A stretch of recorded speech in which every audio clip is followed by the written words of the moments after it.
Ladies and gentlemen, this is Tony Chimel, the GOAT of ring announcers. And you're listening to the Marks Podcast on YouTube. Wow. You fucked up. You fucked up. No, I'm just kidding. We did fuck up. How? I don't know. It's just us three. What'd you do, Tony? I asked you. Oh, God. There he is. There he is. Hold on. It's so easy, isn't it, Jerry? So easy. Hey, I know how to type the thing in, and I leave it alone from there. He does. See, I'm glad I'm not the only one who has to put up with his shit. I'm sorry you've had to do it for 30 years. But... Well, welcome to my world. Hey, it was 35 years ago last month, so. Jesus. So welcome to the Marks Podcast. I am Dan, the Flying Jalapeno, with the inside man, Gerard Millette, and the Jakester, Jacob McGovern. As you can see, we have a special fucking guest, the Honorable, the GOAT, the greatest ring announcer of all time, Tony Chimel. What's going on, Tony? Sorry for the fucking bullshit and his clown show. No problem. I'm here. All's good, I guess. I have no control of that. My wife is also in the wings. She's in control of everything. So, we're going to talk about wrestling themes, and fuck it, I don't know what we're talking about now because Jerry has fucking thrown off the show again. Well, you know, what a great throw off, though. What the hell? This is awesome. You know, I will say this: the first music that I've ever heard of was, I can't get my phone to put anywhere. I don't know what the hell. But anyway, the first music that we ever played at a show was for Snuka. I remember the match with Snuka and Morocco, and they were like, play this music for Snuka. So that was the first entrance music that I ever remember playing. It wasn't Hogan's Eye of the Tiger? No. No? It's well before Hogan. Okay. Do you remember what song What's the worst, worst one you've ever heard? Huh. What's the worst one that you've ever heard? Like you were out there announcing, then you heard the song, and you're just like, "Oh shit." You know, I don't know. I couldn't tell you a bad one. I mean, I don't really know. You know, obviously there are some good ones that you can just tell. You know, like when Taker's bong goes off or something like that. You know, the first quarter Hogan. Yeah, or like Stone Cold's glass break, you know, iconic, gaga like that. But well, I mean, the shit they got now is just like, and no one has to agree. Yeah, with I was gonna say you were in an era, especially where there was really just like great, theme songs, all around pretty much because you had Jim Johnston. But now everything's the drizzling shits. I couldn't tell you. I haven't seen anything in quite some time. So, well, the one thing. Tony, I want you to let these guys know because, we're always talking about it. Between when you first started, the Attitude Era, and now, what would you say when you see the tagline saying, then, now, forever?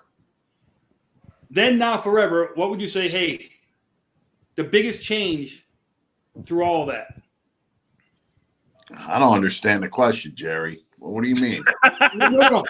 What would you say, do you think, is the biggest changes in wrestling, the business, just as a business as a whole, between... Well, during the Hogan stuff, it was like, the one thing. And then I think they patterned themselves to appeal to an older audience, and then they became more kid-friendly again, So that's basically the changes that I remember. Well, I'll ask you this. Is one thing I've always wanted to know. I'm always fucking a fan of the old school shit. I was listening to you announce Steve Austin and Bret Hart, and I thought it was, WrestleMania fucking 13. It was a badass match. What made you develop that style? I mean, eventually, you'd be more. Everybody hears that superstar. And it's fucking Tony Chimel. Yeah. What made? I mean, I don't know. When you first get in there and you start doing it, you're nervous as hell, and you just start saying whatever.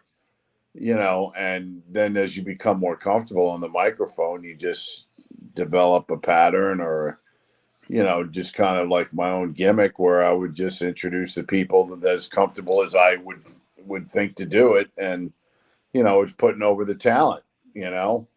So I don't Speaking of know. that, It's you got just that something over microphone time nearby? that you develop.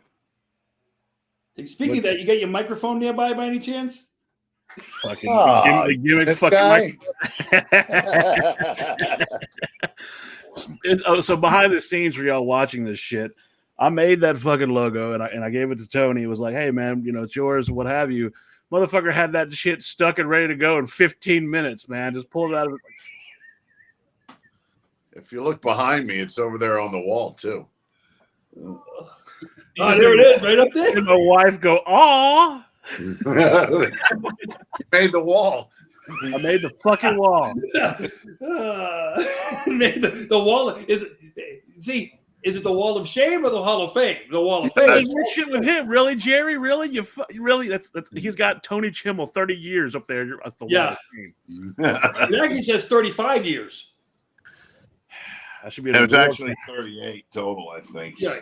Yeah, that should be Who's 38. counting? That should be an award for putting up with your bullshit. That's what it should be. No, because hey, one of his famous lines is, "I seen him come, I seen him go. Go. He didn't come back. I seen him go." Well, let me ask you this: like, as far as ring announcing, right? And it's look. Did you ever think you'd be as fucking popular as you are? No, absolutely not. I was just out there doing my thing, you know. And then the best part about becoming famous was I could rub it into other people in the company, you know, when you're walking through an airport and someone asks you for your autograph, you know, the guys I'm traveling with are just my buddies and stuff like that. So I'd be like, you know, hold on, I gotta sign an autograph. I hate the bullshit, but you know, the fans, I gotta sign an autograph, you know. It's for the fan. Yes. For Well, the and I'd make the argument that you were more over than a lot of people during that era. Oh, I mean, well, you do have one of the most recognizable voices in fucking wrestling. Everybody hears fucking that chord coming out of it. So me and Gerard were talking about it, and like for some people it was the Fink. For my generation, it was you. So for some people now, it's fucking Samantha Irvin, whatever. But like, look at Jacob right now. He's starstruck, and he's like, "Oh my god!" I'm just like, yeah, these bastards didn't tell me you were going to be coming on, and I'm just like, you're literally a voice I've heard my whole life, pretty much. So it's just like, I'm like, what the fuck?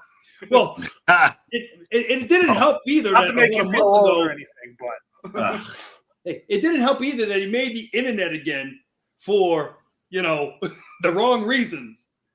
What the fuck do you do? No, when the guy shot him with the cannon, the T-shirt cannon in the I was going to ask you about that. I was going to ask you about that. So, like, I saw the clip of it, and you were just fucking pissed, at rightfully so. So, like, were there ever any other like things like that happened like off camera that like, you know, like we used to screw around all the time, sure, you know, at the bell table and all that. But yeah, the thing with the T-shirt gun was, you know, that was Derek, the merch guy. But I know it wasn't him. You know, he's got, you know, probably Vince or Kevin in the truck telling him, you know, shoot him in the balls, you know. And, you know, I wasn't pissed at Derek. I was pissed more at the truck, you know, than anything. But whatever, you know. So they have their fun. The infamous line in the story that Gerard tells of the legendary fucking T-shirt gun is that you broke a piece of property. Oh, well, I was hot. I threw down the mic. Yeah. And Vince, you know, when I got back to Gorilla, Vince is like, Chimel, you know, that was a $10,000 mic. I'm like, Vince, I don't care. He shot me in the nuts, you know, and Vince was just laughing. He didn't care, you know. So like you were privy to a lot of, like, not a lot of ribs, but you were privy to some ribs at least here and there. Yeah, I mean, everyone had their, you know, everyone got their little taste of that crap, you know. And I tell people birthdays were the worst, you know. If they knew it was your birthday, you got pied or something, you know. I mean, You never got shit in the bag, did you? No.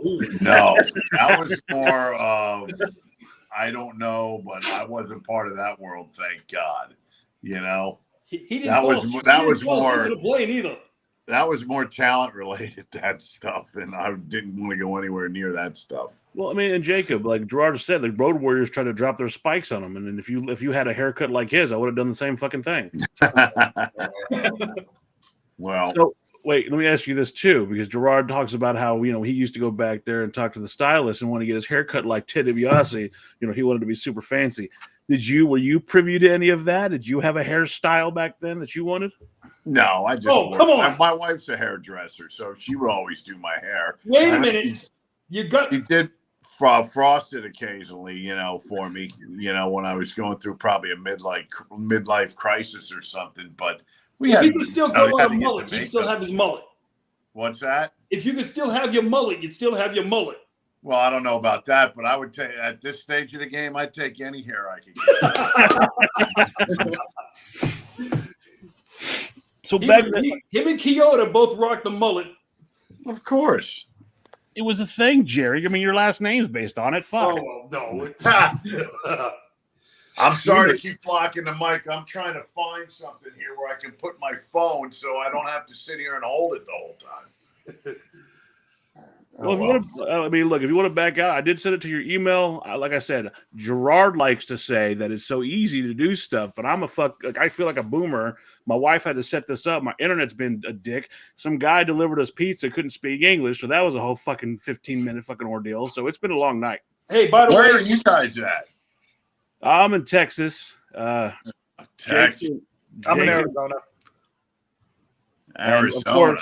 And of course, Gerard's from the third circle of hell, so... Yes. Hey, so 50s today in one spot, 50s probably in another, 50s probably in another. I got snow today.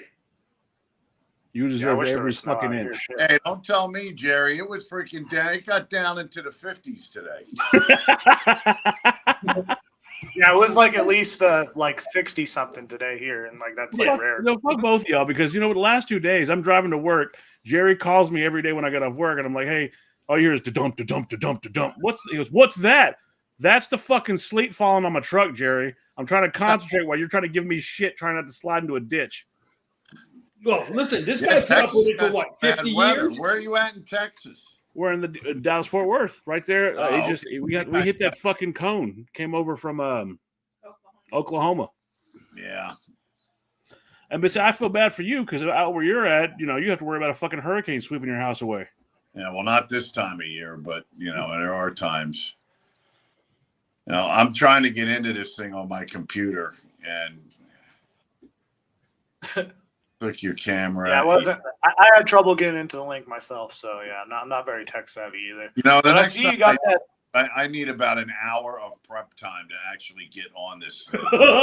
Not 5 minutes. Well, but I see you got that. Is that a 25-year plaque from WWE right there in the back? 35 years. I don't know which one you're talking about. That's cool though. Yeah, I got. There's a 5. I think 5. I got a clock. I think for 5 years you got a clock. Whoa! 10 years I got some. You're getting some shit out here. There's gifts, there's prizes for staying and putting up with bullshit that long? Yes, there is. Of course, there's no money involved. Yeah, I was about to say you don't get any I'd be asking for some royalties, especially from. Well, I'm sorry, but Jerry got the bell of the ball here. After 2 years of being there, he got to see Sherry's tits. So I mean, hey, I wasn't the only one though. Jeez. Look, I just go by the stories the man tells me. I just try to fucking. Yeah. I was an innocent young man before I met Gerard Millette. Now, fucking 3 hours later, in a conversation of bullshit, here we are. And I wasn't even alive when I was in my dad's ball sack when Sherry was, in her prime. Pretty much, I wasn't even conceived at that point. How old are you? I'm 24. Oh my God! Yep. And the other guy is Dan up top. Yeah, I'm 38. Yeah, Dan's about He's 30. He's 38, going on 55. You're making Tony feel really old right now. No, I'm 63, going on like 15. So You'd have to be. Again, I've known Gerard since August? We started fucking around and doing shit and doing this fucking podcast stuff. And it has been literally the most up and down fucking trip I've ever fucking been on. Nicest guy in the world. Like, he would take his shirt off, do everything, anything for anybody. But he's still an asshole. He's still a fucking asshole. Yeah, that's about right. That sums it up correctly. Well, let me ask you this. How'd you meet Gerard? I would love to know that story. Tell us about young, baby-faced, fucking $1 million man haircut. Well, he's part of the rink crew guys with Mel, and he brought him around whenever we were up in New England. It's part of the New England softy crew and all those guys. But the day I met him, though, was the day before my 17th birthday, where I took my first flight down to Philly. And so that weekend, we had a Philly-Portland, Maine show. So I flew from Boston to Portland, Boston to Philly. We did the show in Philly. He was there. First time I met him, it was me, Mel, James Beach. Oh, jeez. Yes. Then we turned around the next morning, flew back up to Portland, Maine, did the show in Portland, Maine, and then I had to go back to school on Monday. Aw, precious. But that's when I met him, the day before my 17th birthday. The first time you met him, you didn't run, and now y'all are friends for 30 fucking years? Like, what's the deal? He'll tell you straight up. He got out, and he got a UPS gig. Well, hey, I'll put you like this, okay? Here's the good part, right? We stayed talking. Why? He worked less when I was around. And that was hard, but he worked less when I was around. Yeah, it'd be good to see those kids and guys showing up, helping out, Yeah, because, listen, I remember one time we were in Syracuse. I said, how long before you want to be out of here? He said, 45 minutes. 25 minutes, that door shut. He's like, dude, you can help me anytime. 20. Now, Syracuse. To his credit, I'll give Jerry this. He's a working some bitch. Every time I'm talking about him, he is. Jesus. Yeah. So that show in Syracuse I'm talking about, like I said, 25 minutes from the time the show got over, we were pulling the door down, driving out the building. And he would gladly tell you, before they pre-hung the steel cage, we were in Niagara Falls, New York. Now, mind you, being 18, 19 years old, I was very limber. I could work the top of the steel cage. He was limber? 3 minutes, 16 seconds. We had the steel cage up. Yeah. That was. Wait, hold on. You're doing this shit too? You're the ring announcer and you're doing this shit too? No, he was driving the cage and doing the ring. What the fuck? Oh, yeah. Because, listen, and he'll tell you, back in those days, you would have a crew for the cage, you have a crew for the ring. Even though they had to drive the worst truck in the WWF at the time, it would not go over 55 miles an hour on a 19-degree hill. It wouldn't go over 55. Yeah, but some of those trucks were brutal. We did like 10 cages in 10 days. It was all the same guy. It was all across the state of New York. Now, if you were lucky, some of these buildings had 4 people to help you with the cage. This night in Niagara Falls, we must have had 12. So the cage was basically around the ring, being put up section by section. Nobody was like going back and getting another piece. So it was like boom, boom, boom, done. Now, we normally have like 10 minutes. This is the old school blue cage, right? The old school blue cage. And normally you'd have like 10 minutes or something like that. No, we did it a little over 3 minutes. And they were like, this is beautiful. Because once the cage was up, the match could get in. The show was just about going to be over. Done, go home. And so he, if he could get out of any building early, that's what his thing was. Get me out of here. Yeah. I don't fucking blame him. I mean, shit. If I didn't have to put up with the bullshit I have to deal with on a daily basis, that would have been great. Wait a minute. Yeah, it was all about getting out of there and getting to the next town. That was the number one rule. Get to the next town. Unless it was Philly, where this was a 20-minute drive home. If you had a day off. Yeah. But So as a ring announcer, like so you're not really privy to the finishes of matches, right? Like you're not really like like you don't really know what's gonna happen most of the time.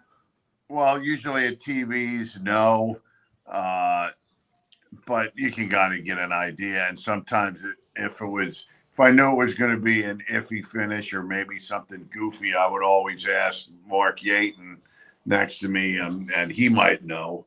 Or they say, is there any special announcement at the end of this or anything like that?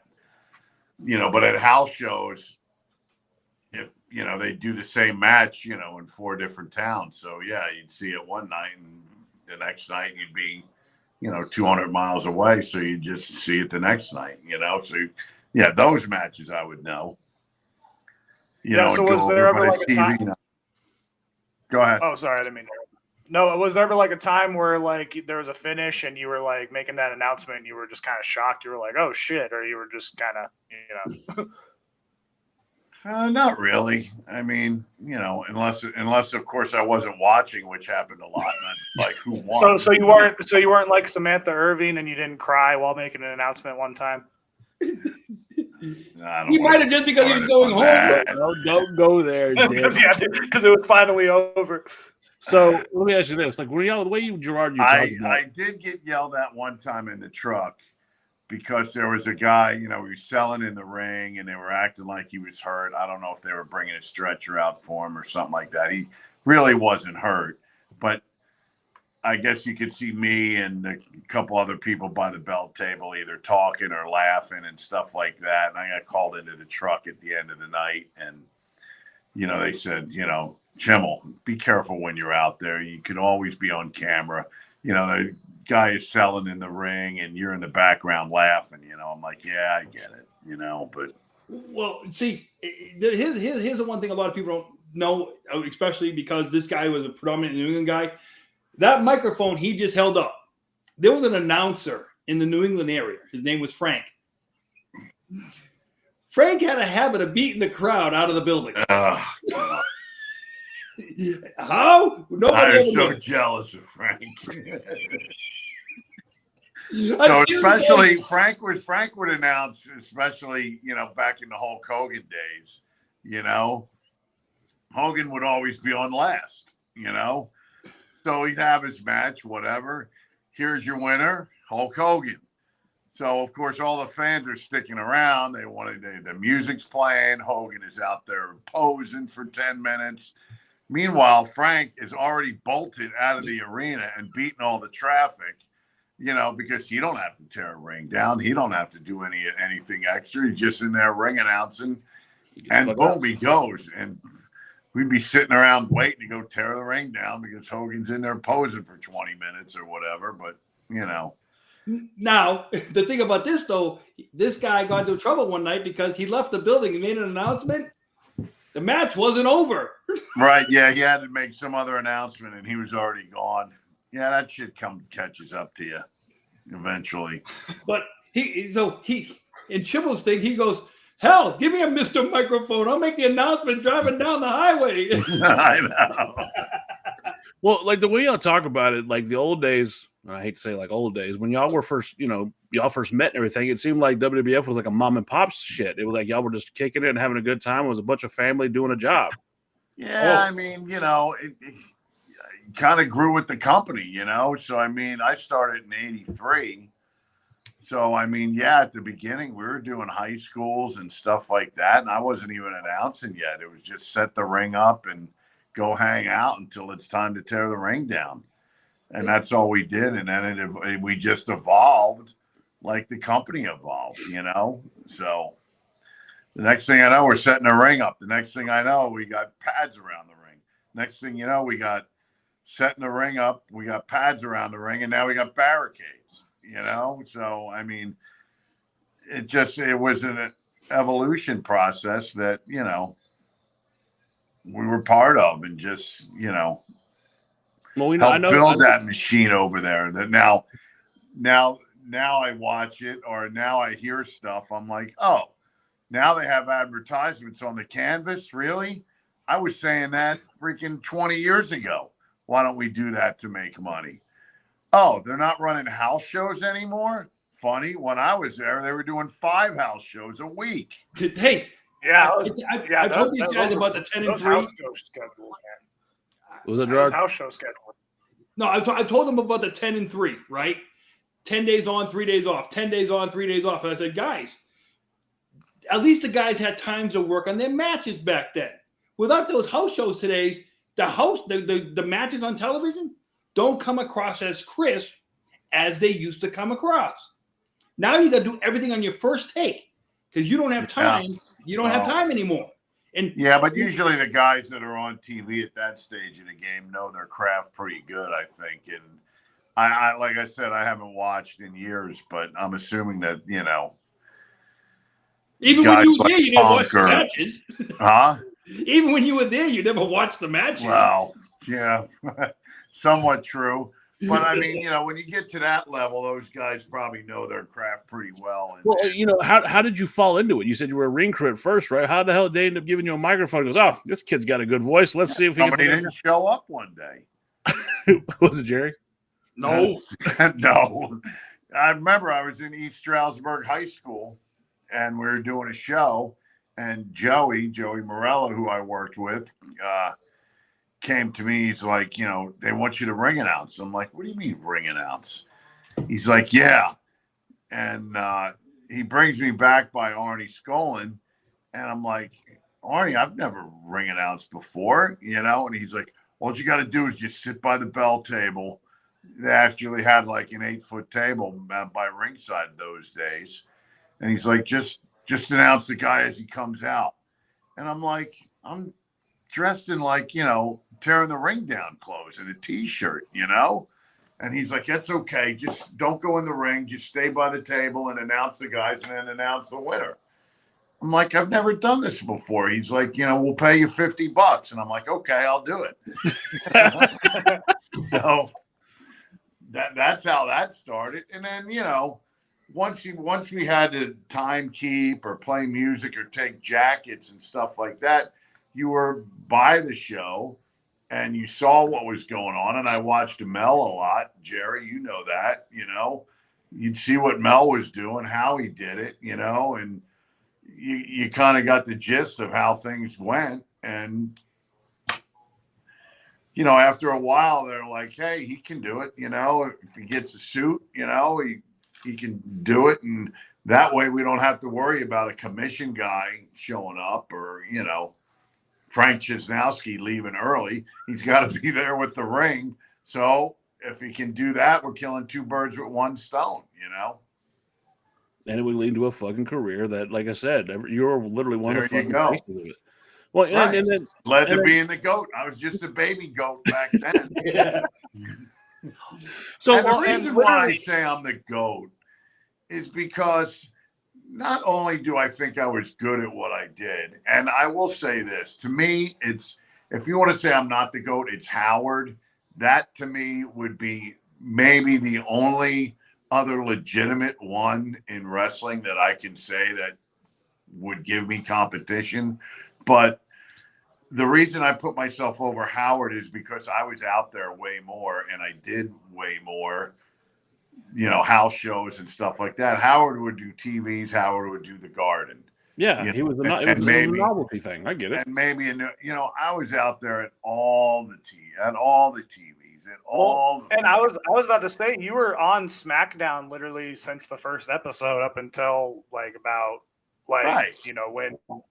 When you stopped announcing for WWE, pretty much, and you were on every house show, every SmackDown house show, every SmackDown pay-per-view, at least from my recollection, because I went to a bunch of SmackDown house shows, and when I was like 5, and you were there every single time.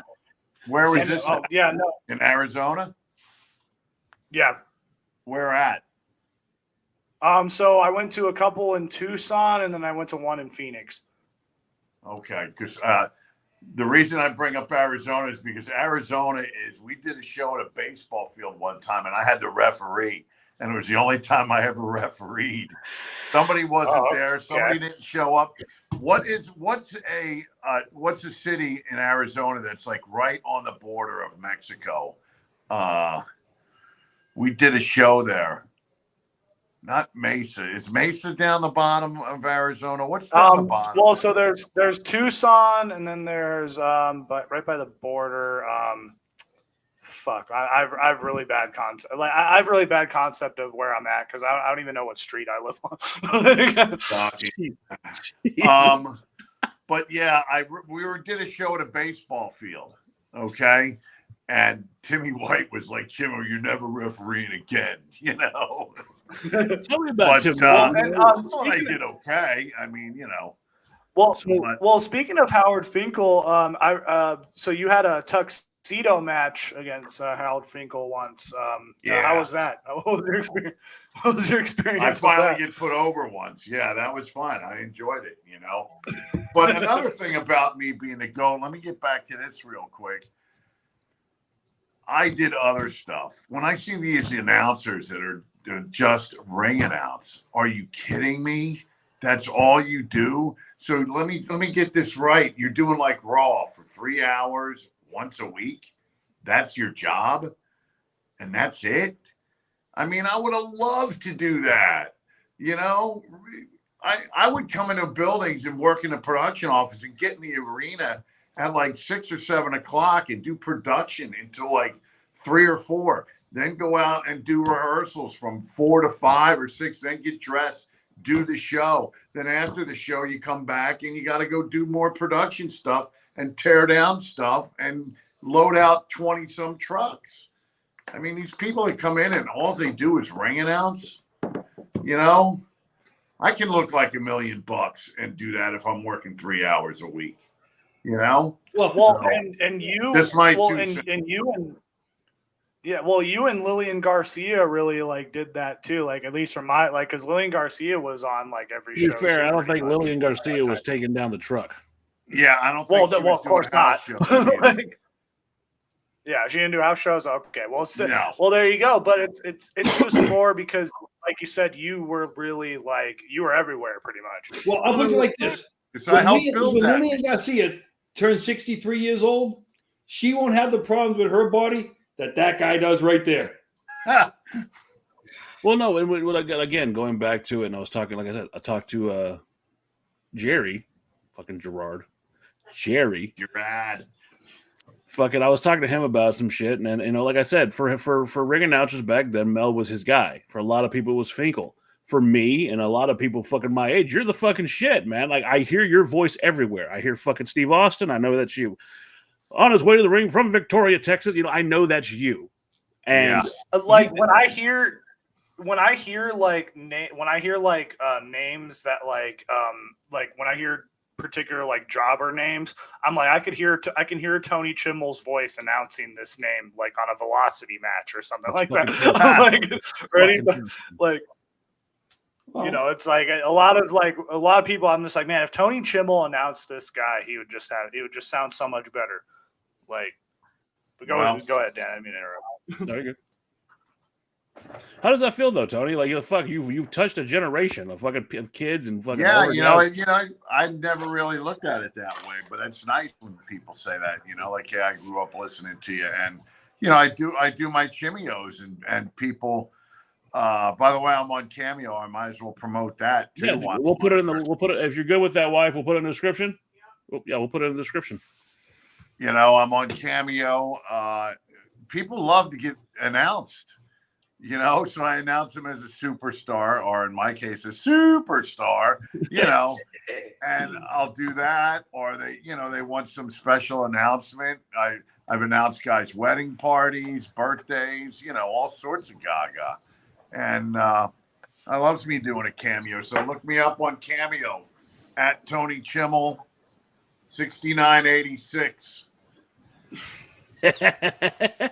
You know why it's 6986? I'm not gonna guess. I think you'll tell me. The 2 years the Mets won the World Series, 69 and 86. By the way, thank you for 86, Jerry. Hey, I'll take my 4 to your 1. Yeah, I know. And but speaking of going into sports now, I'm actually going to have to go with Tampa Bay tomorrow. Really? I cannot believe that San Diego lost today. You got to be kidding me. They shit the bed every year, it seems like. They just can't win a big game. And I would swear that they would have beat the Texans today, but they got smoked. And by the way, I'm doing this and not watching the Steelers hopefully lose. Well, the Baltimore. Steelers were getting crushed by Baltimore the last time I saw. Well, I'm waiting for the Broncos and the Bills tomorrow. So, oh man. Well, I'm hoping tomorrow I got to work until 10 o'clock. So by the time I get home, it's going to be 10:15. They'll probably be halfway through the third quarter, but I'll be able to watch the third quarter and the fourth quarter, hopefully of a Redskins victory, or I'm sorry, Commanders victory. Don't give me that. Don't get me started on that shit. It's going to be a Redskins fucking Commander bullshit. So, but hopefully, I have a brother-in-law who literally is Native American and he's from Washington, and he always says like it's terrible what they did to the command. Like he still wants it to be called the Redskins. He's all like, dude, he's like. Here's where I'm at with that. If you're going to take away the Redskins, okay, then and the Indians too, which I don't see what the problem with Indians is. Take away the Braves, okay, the Chiefs. Take away the Tomahawk Chop. What about the Chiefs? The Kansas City Chiefs. Take that away. Take all that away. Well, and the bullshit is like the National Order of Native American something. The council came out and said, "Fuck you. That's our fucking dude. That's our guy. Why are you taking? That's our fucking heritage. Fuck you." It's like when they fucking took Uncle Ben off the rice. That was my fucking rice, motherfucker. And why is Notre Dame the Fighting Irish? The Irish aren't upset about that? I don't know. You know? It's just, to me, it's either you do it to everybody or you do it to none. You know? Mm-hmm. Well, that's why I'm hoping, because King of the Hill is coming back very soon, so I'm hoping when they, bring it back, they change John Redcorn into John Washington football team. That'd be pretty great. I have no idea what you're even talking about. There's a show. No, I know. I make a lot of dumb references. It's probably well past my freaking. I talk to the younger kids. I talk to the younger kids at work, and I have no idea what they're saying half the time. Well, fucking King of the Hill, I heard of that, but other than that, I got no idea what you're talking about. His kids are just about older than Jacob. They are. They're old. The youngest one is 28 or 29. Right. He doesn't understand what they're talking about half the time. Chimel's fucking Clint Eastwood. Get off my lawn. Yeah, that sounds about right. Well, let me ask you this. One of the most notable fucking things you've announced about is fucking Edge, right? Everybody says, they hear the fucking superstar. I'm not trying to steal your gimmick. I apologize. Calm down, sir. No, you're good. But tell me how that started. How the fuck were y'all tight? What the hell? Well, actually, it was. I used to travel with Corderas a lot in the ring. Jimmy Corderas. We used to travel a lot in the car, and whenever somebody would do something stupid, I don't know if you remember the old Roadrunner cartoons with Coyote. Yeah. And he would say, Wile E. Coyote, super genius, So when Super Crazy was in with WWE, I was playing around and doing like super crazy at the house shows and stuff like that. And then he went away. So it kind of went away for a while. But then when Edge, I would introduce John Cena. He was working with Cena all the time. And I would introduce John Cena and make a big deal about it. And then Edge would come back and he'd be like, Chimel, you give John Cena this big John Cena, you give me nothing, Edge, or whatever. So when he had the Rated R Superstar, I figured, hey, I'll throw it in there. And that's how that became, So did y'all become, you having conversations with these guys? Were y'all tight like that? I mean, because clearly they understood that even something so people would say is so simple as announcing gets over. That fucking superstar got motherfuckers over. Right, because you would, the music and the announcement and then the guy coming out, all plays a part in their pop that they get, and I felt that I did pretty good in that area announcing the guys, and you would talk to them, and you could hit.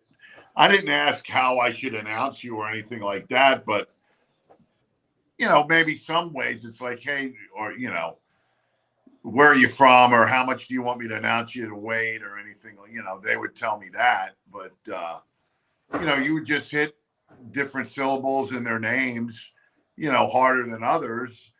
And, I used to play around with Cena a lot, especially at the house shows.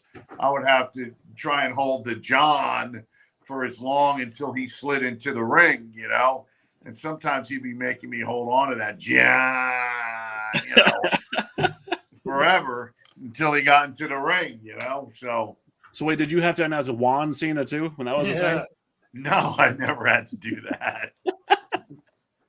Because I look, there's a vague rumor that there was a purple luchador mask whenever he got beat by the Nexus, and he was Juan Cena. Really? Yeah. I've never heard that so one. stupid. I don't know. I'm not saying it ain't true. I just never heard of it. So Gerard and I were talking about something. We had something set up today. Didn't know you were coming on, which I'm grateful. We're gonna fucking play the guessing game on fucking ring announcement. My wife spent a whole week working on some shit, but he said he didn't want you to play because you'd beat us with every one. Really? Yeah, he said that you're going to kick our asses, and there's no way we can have Chimel fucking do it because he'll make us all look stupid. And as What? you well know, Jerry's fucking competitive with everything. Yeah, I am too. Come Wait, on. hold on. Before we go any further, Chimel, got that $2? Yeah, whatever. Well, one question I have is, do you ever get annoyed about the whole superstar thing? Like, do you ever get is there ever a moment where you're just like, oh shit, I have to do this again? No, I mean, I'm happy that people still enjoy it and people like it. I mean, Yeah, that's good. and I love doing it on my cameos, or dare I say a chimeo, which I call it. Oh hell yeah! But I love doing the chimeos for people, and some ask for, hey, can you announce me like the superstar, and some don't, and I just throw it in there, and it's great. I love doing it. So back to this $2. What's that about? Oh, Yeah. God. So to make it easy for him, okay, it's a running gimmick when people play cards. It doesn't matter. The amount of the money you win or lose doesn't matter.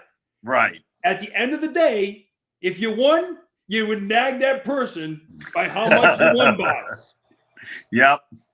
That's it. I think Derek is still mentions that Hebner owes him like $27. Which Hebner?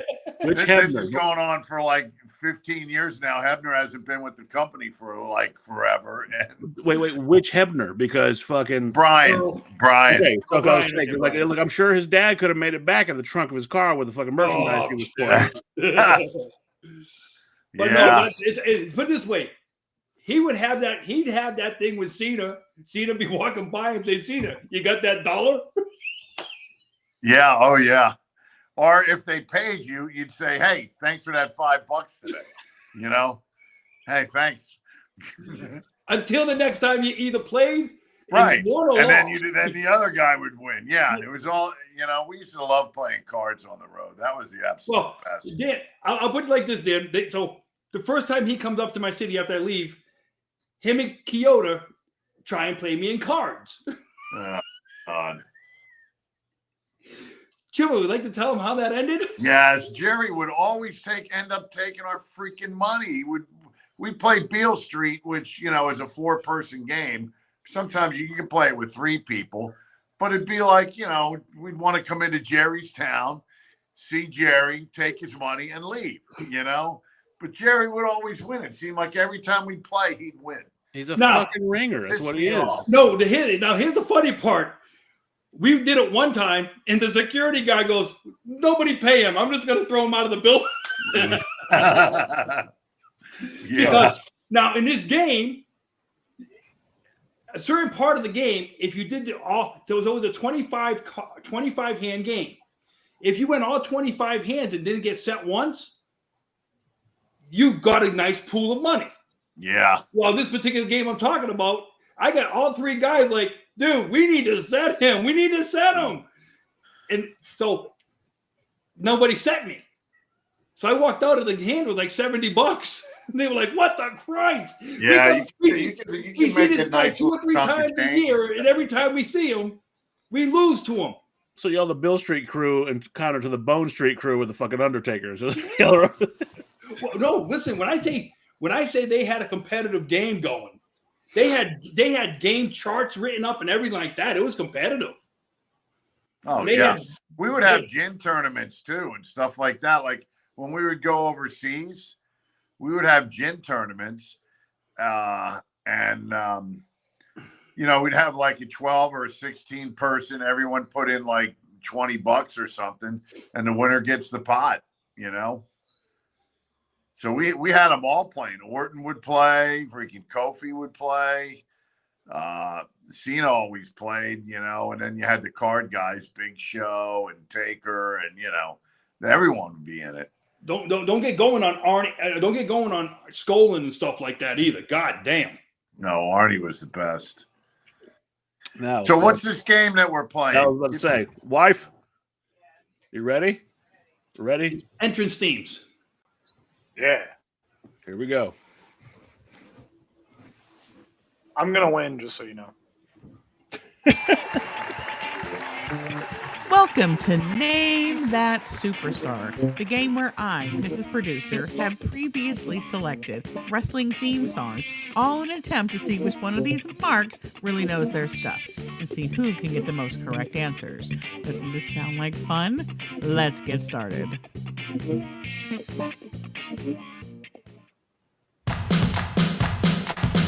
Go beware.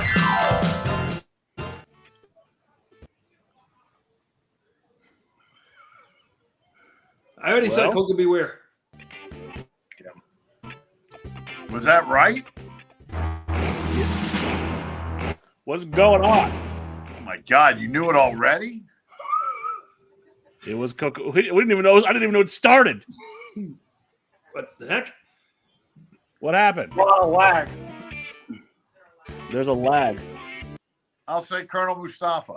Yep, Colonel Mustafa. There we go.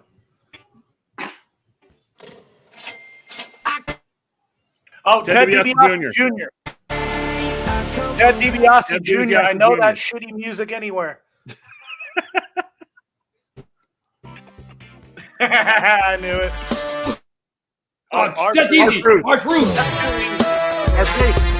What's up? Yeah, I'm not getting any of these, Jerry. I don't remember any of this stuff. Brother Love! Brother Love! Brother Love! God damn it.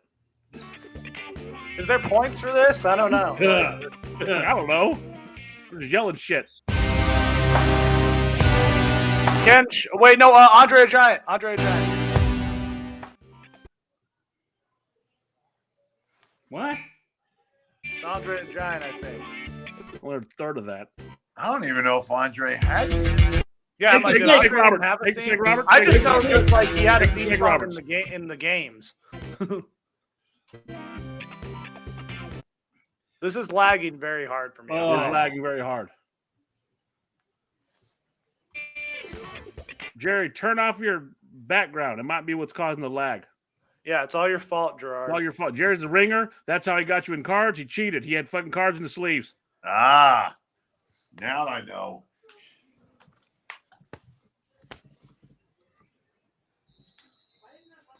I don't know why anything's playing anymore. Yeah, nothing's playing right now.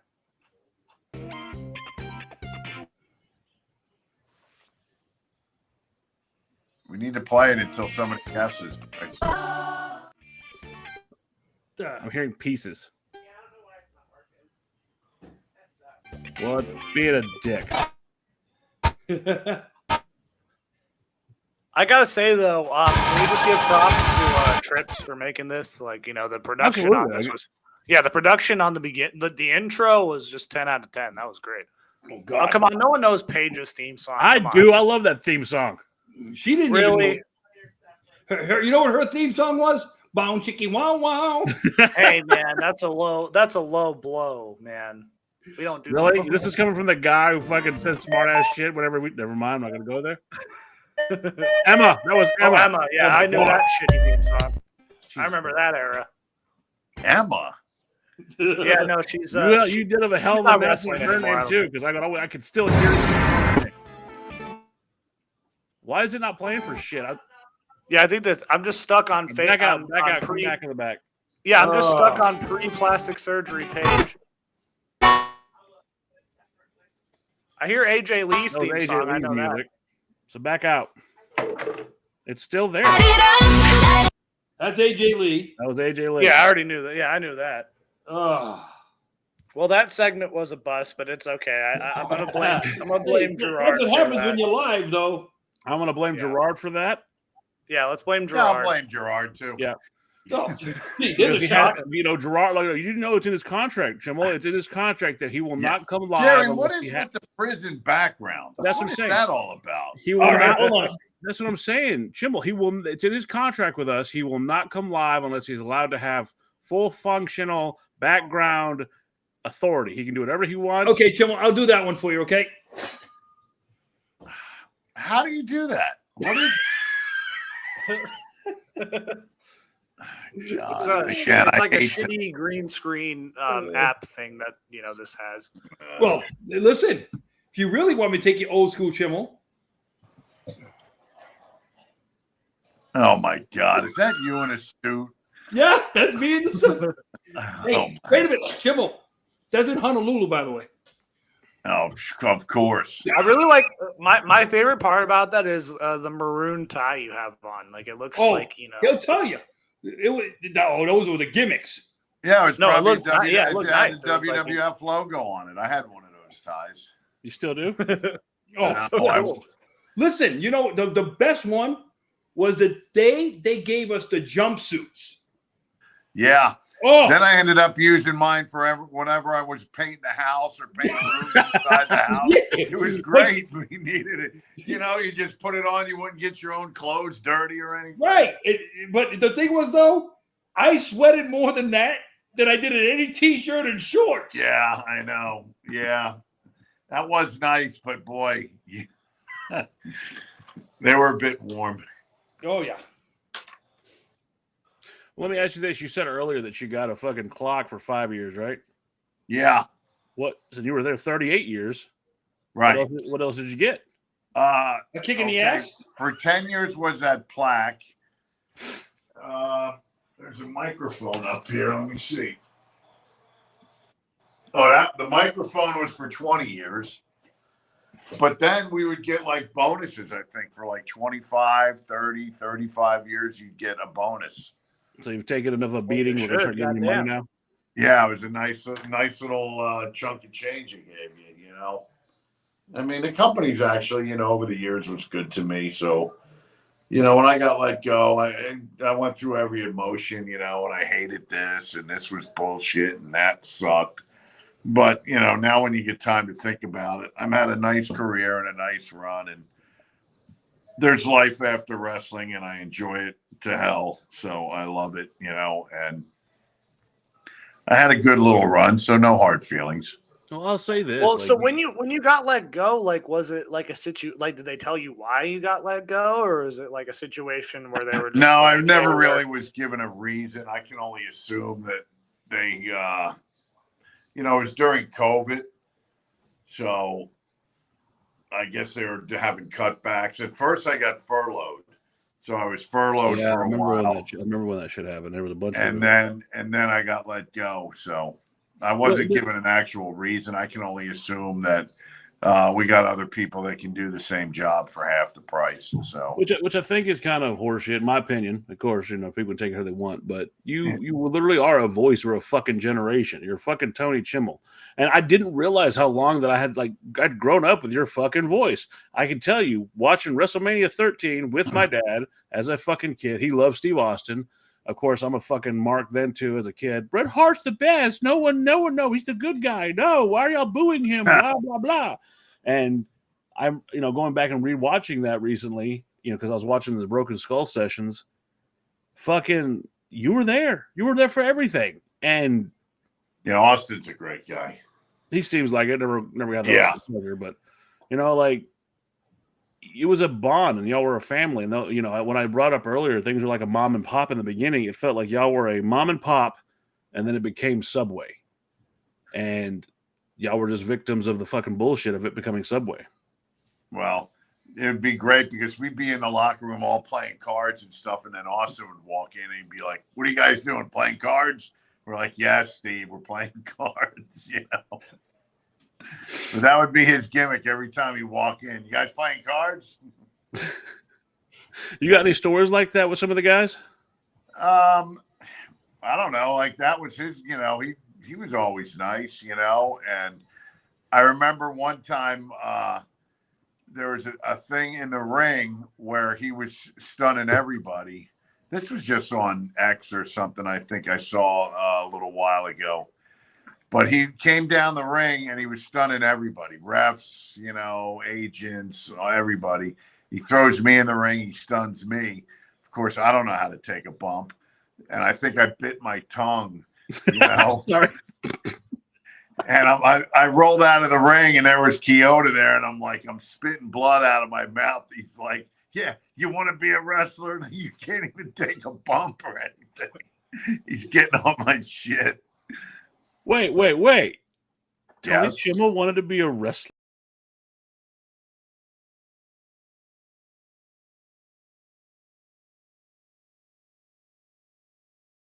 I couldn't do that shit. Hold on. I don't know what the fuck just happened.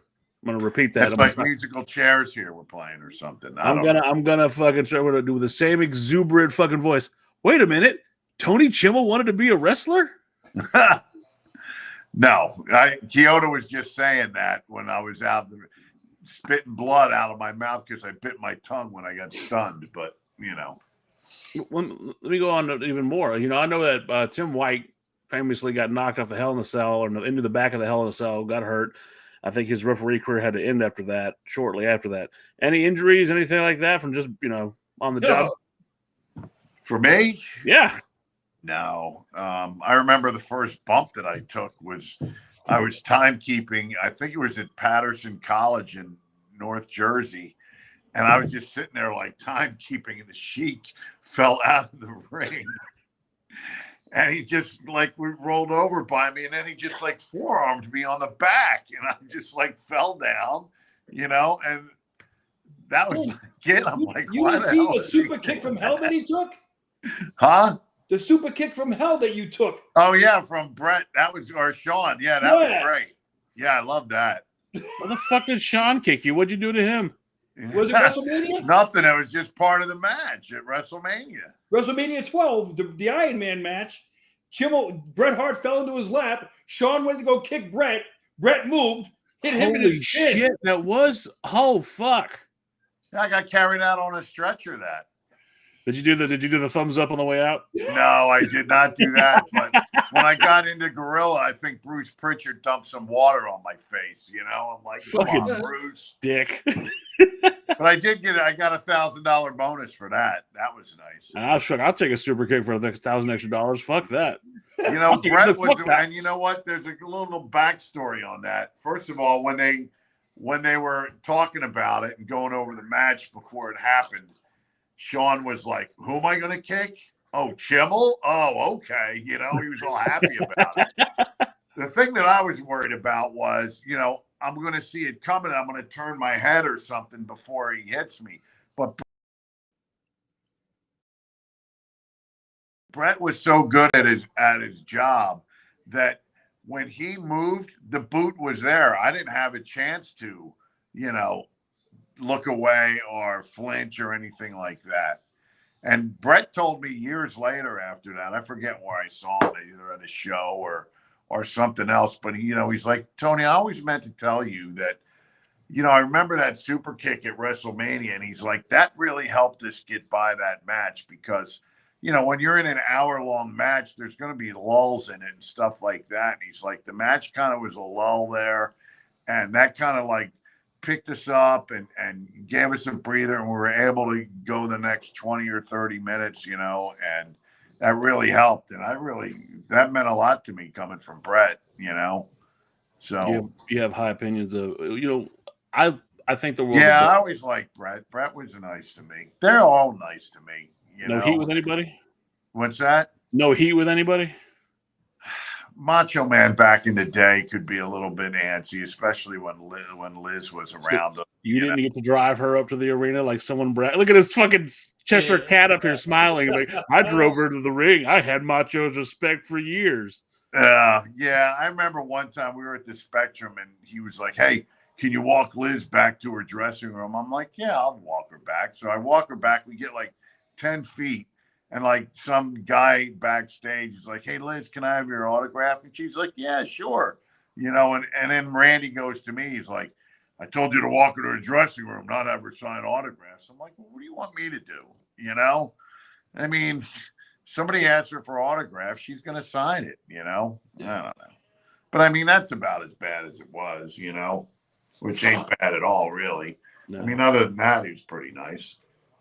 Like I said, Let me ask you this: when you got pretty much cycled out of ring announcing, or at least from what I saw, because I remember at the time, like you kind of like you were the main ring announcer for SmackDown, like you were pretty much the voice of SmackDown. They say Michael Cole is. I call bullshit. I think you are, but like pretty much like you were the voice of SmackDown, and then you kind of got like kind of shafted, I believe, to NXT at the time, like the first incarnation of NXT.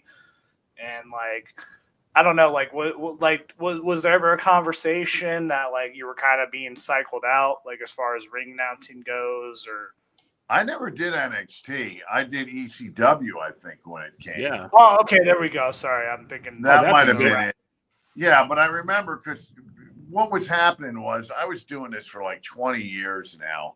And I'm like, I'm just on the road like way too much. I said, I just wanted like a 1 weekend off, And I went to Kevin Dunn and I said, "Hey, can I just have like 1 weekend a month off, not doing the house shows? I'll still do the TV on Monday and Tuesday. I just want like the Friday, Saturday, or the Saturday and Sunday off, just so I can have more time with my family or whatever. It's killing me every single week. You leave on a Friday, you're going Friday, Saturday, Sunday, Monday, Tuesday. You come home Wednesday, you're cranky as all hell. You get your shit done on Thursday, and then again, it's like you're leaving again on Friday." And I went to him. I'm like, "Hey, I already talked to Howard. I know he'd be happy to fill in on a couple house shows and do house shows once a month." And he was like, "No." And the next thing I know, I'm not doing SmackDown. I was doing ECW, which, even was a worser schedule, if that's such a word, worse. But it was, You're saying that he was a dick. Yeah. I've had my issues with him, but, I don't think he ever liked me, but whatever. Well, like I said, do you think maybe it's because you asked for time off and maybe that was kind of frowned upon? Well, I don't know. I mean, see, this is what I mean. It's like back then we were all just kept running, and it was, Now I see stuff. I'm like, well, what do you mean they're not doing house shows anymore? And they're not doing anything. There's at least one house show like throughout the whole holidays here in Arizona, and usually they do 3 or 4. Well, I think they still did the house shows at the week after, after Christmas, the 26th, to the 30th or whatever, which they make big money and they do the big shows on there. But I mean, I was doing Chattanooga, Tennessee, and all these other little, Austin, Texas, or, Huntsville, Alabama, whatever we were. It was just, and you'd be every single week, and it catches up to you after a while. You just want some family time, and And the sad part was for him, guys, just so you guys know, after Howard Finkel passed, he was the number one employee in seniority. He was it. That's true. And he couldn't get the time off, and he had the number one seniority. Well, look, I'm not going to ask you to dog anybody out, but I mean, just from an outside perspective, that's kind of a dick move on their part. And look, I don't know Kevin Dunn. Never had the pleasure of meeting Kevin Dunn. I don't know if it would be a pleasure, but all you hear is fucking horror stories about how he's a dick and he'll talk all this shit and then fucking look. Just go ask Cornette. He dubbed the name Bucky Beaver for his ass. Well, he's a hard man to work for, but he was pretty much high up the ladder, so there's not much you can do about it but just bite the bullet and move forward, and I've gotten over all that stuff. I mean, it's, you know. You're a better man than most, I'll say that. But Wow. I do want to say this. And I think all three of us can express. Well, not so much Jerry because it's fucking Jerry. He's a dick. But but us two fucking fans of yours. You have, like I said, you were a voice for our fucking generation. You know, you're one of the many reasons that me and my dad bonded from wrestling. You know, you're that guy. I'm grateful for. You know, don't get me wrong. And they've all heard the introduction of how fucking Jerry gives me your number. I text you, and this is the fucking response I get back. Who the fuck are you? How'd you get this number? Don't ever call here, or don't you ever text here again. Then I'm like, I tell my wife, what the fuck? I read it to her. She looks at me, she goes, and I'm like, did he really say that? I'm like, yeah. Then I get a second text. Oh no, it's Tony. It's super nice to meet you, motherfucker.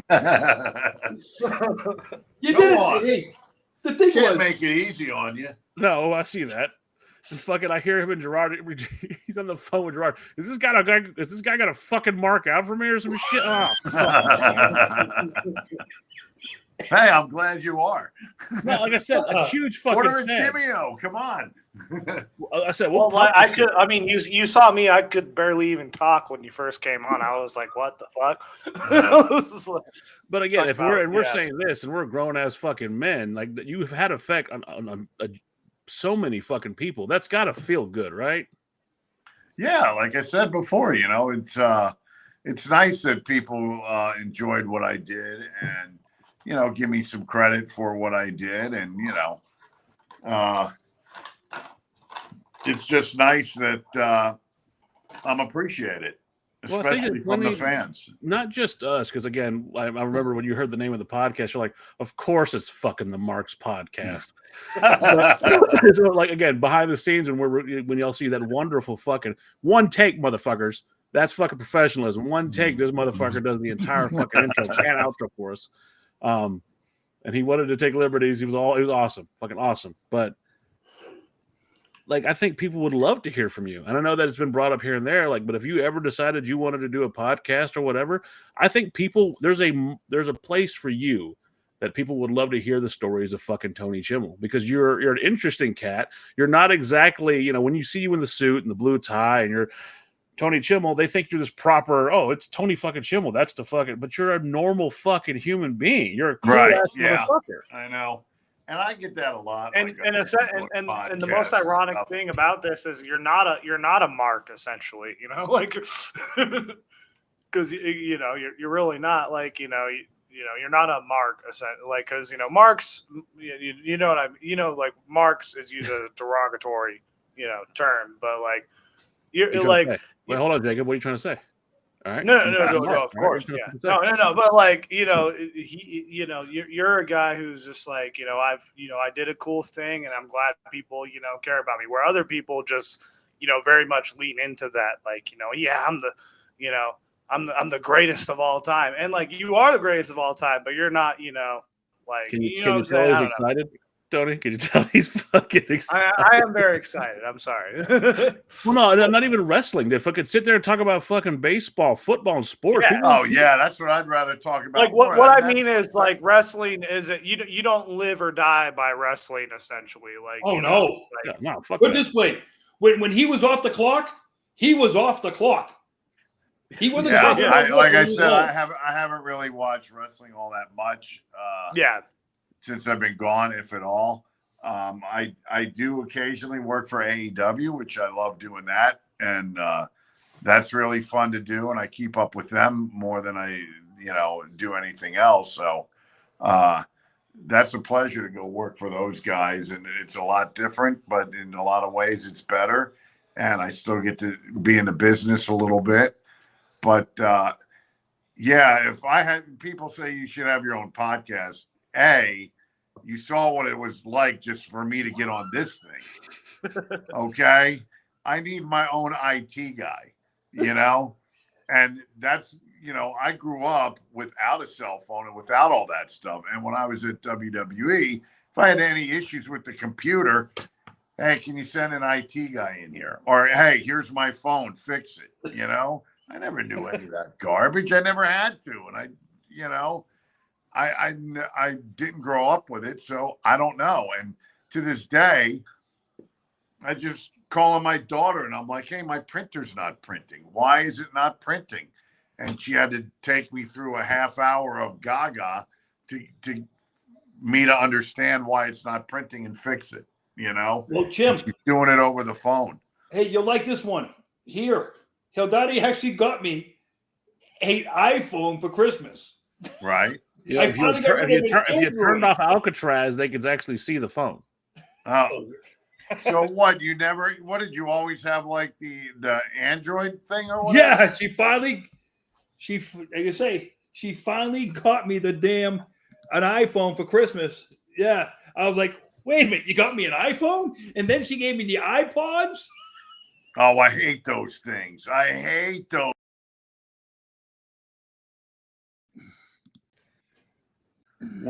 I'm so over this fucking thing. I don't know what. Whenever I see somebody wearing those things, you know, and they're talking, I'm like, "What? Are you talking to me?" What? It's like, "Oh no, that's the ear things." Yeah. You know what I want to do? I want to walk around with the ear things, and I just want to walk by people and say, "You know what? You're a piece of shit." Oh, not you. I'm talking on the phone, not you. No. Here's the problem, though. That's exactly what I want to do. Hey, for all the people who really know you, though, that's all you talk about. That's how you talk anyway, though. So I so want to do that. I hate when people got these ear things in their ears and they're talking. And who are you talking to? I deal with that all the time at my work because like everyone I work with just has an earphone in and they're just like always, and I'm just like, are you like, who are you talking to? Well, she got me those because you know I have to have from when I'm at work I can't be carrying the phone around. Yeah. Put it on speaker. Yeah, can't. Why? I'll be out of the truck. I can't hear the phone. Why can't you hear the phone? Because it's in the truck. Yeah. So I can't be if I'm making a delivery, I can't be talking on the phone. Hey, how you doing? Hold on, no, so I just put that in. But I mean, I don't wear them. I only wear them just so that way. You're making excuses now because your friend's here and you want to. Listen, I hate them. That is my biggest pet peeve. Those freaking earbud things. And you know what? Why would you want them just sticking in your ear? Here's another thing. I see them on the plane. People wearing them on the plane. The last thing I want to do is when those things freaking fall out of my ears, fall on the ground. Now I got to go over and pick them up. It's why just have the wire connected to it. Yeah, that's happened to me a couple times on a flight. Yeah. The only reason I have a set of those fucking things is because when I got this fucking new Android phone, there's no fucking connection for my earbud cord. Now I have to use them. So they're forcing me to use. That's why I got the little connection thing. There's for the iPhone, you can buy a little connection that will go from your phone to your earbud things or whatever. Yeah, see, I went with Android. I don't like iPhone. I think for me, it's dumb. My brother was all about that shit. Oh, yeah. It is. Oh, so after 1 year, after 1 year, you get a backpack from AEW? Oh, yeah, they gave me that from the beginning. Look, here it is right here. The little connection. Oh, yeah. That goes into the earbuds. That would make so much fucking sense. Yep. Well, those are good. Yeah, no, but like, you know, it's just Apple just does shit like that. They take away now it's like a different charge. Because they want you to buy new stuff. Yeah, technology exactly. Bull crap. Look at the cell phone. Look at the cell phone. I remember when these things first came out. How big were they? They were huge. Oh my God, it was a bag with the battery inside of it. Fucking Gordon Gekko. And then what was the thing? Oh, keep making them smaller. Keep making them smaller. Keep making them smaller. Keep making them smaller. Oh, look at how small they are. This is great. So then what do? Oh, let's make them bigger. Let's make them bigger. Let's make them bigger. Yep. Anything to piss off. Energizer has a phone. You're gonna buy more crap. Listen. Yeah, Energizer has a phone now that's like fucking that thick. If you look that up, that's fucking ridiculous. Look at the phone Paul Lee had at one point. Yeah, he was fucking. That's great though. Who? Paul Lee when he had the cell phone at ringside. Oh yeah, that's right. Yeah. Well, let me ask you this: you worked with ECW. Were you hands-on with Heyman? No, but I knew him. I mean, he was more WWE, and stuff No, like no, I that. mean but- when they had the rebranding of ECW, like when they had the WWE ECW, when you had to announce for ECW. Yeah, I mean, I knew Paul and talked to him and stuff like that, but I don't think I really did ECW for all that long. I mean, it might have Gotcha. been, it wasn't like we were doing house shows all the time and stuff like that, but Motherfuckers looked miserable on that fucking show. That's all I remember about that show. Really? Everybody looked miserable. No. Well, let me ask you this: as someone who works now, like someone with AEW, like, I'm honestly surprised that they don't have you as their lead ring announcer right now. no, I don't want to do that. I don't want to. Yeah, you don't want to. I don't want to. Yeah, go you on don't the have road aspirations or like all that anymore. stuff anymore. Wait a minute, they got the Dapper Yapper. I'm Oh, yeah, the Dapper down in Yapper. Florida and I'm loving life and I'm happy. I enjoy going there and helping them out and stuff like that. And it's great to see the guys again because I know a lot of them from the WWE days and all that. And it's just a great place to be every once in a while. But I do not want to be on the road 20 or 25 days a month anymore. Yeah. Well, not even like they haven't even asked you like if you'd be interested to be, Cope's, ring announcer, at least for one match. Because you never know about that, so you might have to keep watching. Okay. I'm curious how you're going to announce Cope. Yeah, How do you feel? Do you feel anything about that? How do you feel about Cope? I like him. No, I mean the name. I love Edge. I love Adam Copeland. The name. I don't know. It does. To me, it doesn't matter. Whatever. Whatever they want to be called. I mean, guys got to. You can't go keep the same thing all the time. It gets a little stale. Just fucking hit me. I can't. One of my fondest recent memories. You at the fucking Hall of Fame, Beth Phoenix. Yeah. Tell me about that shit. How'd that come to a play? That was nice. Yeah. Well, I didn't even know. I was working at the stadium where we had WrestleMania, and they came over and said, "Hey, Beth wants you to do this." So I had to quick get a tuxedo, and but they said keep it a secret because Adam doesn't know that it's going to be happening. So I went over there and rehearsed it a little bit and talked to Beth, sweetest girl in the world, and it was nice that she asked me to do that. And yeah, that was a great, a nice privilege and a great honor for me to do that. So I think that brings it full circle. He's busting your balls after the whole John Cena. You're giving John all this stuff. Where's mine? Yeah. Dude, now you're at his wife. You're at his wife's Hall of Fame He really induction. likes it. I mean, that's fucking awesome. Again, and like from what you're telling me, and I don't know if you've picked up on it, these motherfuckers loved you. Like from John to fucking Steve Austin. You guys playing cards in there? Fucking, you're playing cards with the fucking Undertaker, right? Like you're like the fucking man. And ultimately it comes back to you being buddies with the biggest dick in the fucking world, Jerry Mullet. All these things. Hey, and he'll tell you this right now. When you were in those rooms playing cards like that, you didn't. The guy across from you, you were trying to beat him. You didn't care who he was. He could have been seen taking stuff like that. You're trying to beat him. Yeah, they're Undertaker when they go inside through the that curtain. table. Back when we're playing cards, no, they're not. No, you didn't care. Like he'll tell you. One time we're doing it. We're playing cards at the building in my town, Lowell. It's me. I think it's me, Chimel, Kyoto, and Ken Shamrock. I was winning the whole game to the last two hands.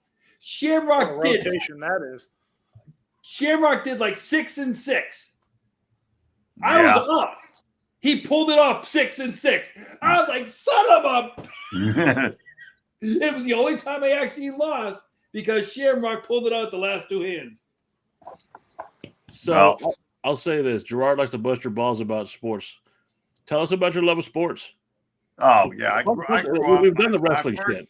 I love baseball. I'm a huge Mets fan.